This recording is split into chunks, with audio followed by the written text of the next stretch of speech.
Attorney John Cruickshank talks about some legal issues to consider when you hire third-party drivers. So after hearing all of that, if you are considering hiring a third party to supply you with drivers, let's talk about what else you need to do besides merely ensuring that the driver behind the wheel remains competent. It's important to make sure that contractually your company's protected and that you understand the insurance coverage that you're entitled to and the size of the umbrella of your insurance protection. Let's start with the contractual issue.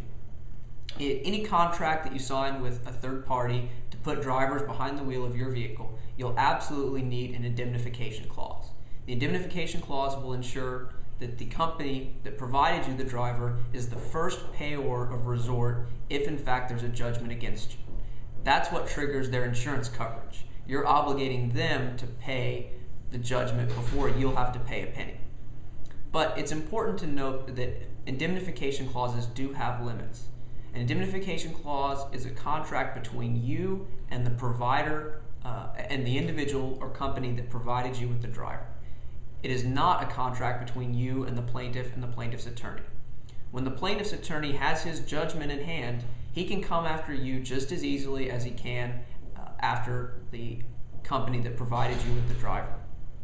The indemnification clause merely allows you to seek reimbursement from the company that provided you with the driver for any out-of-pocket expenses that you incur having to pay that judgment.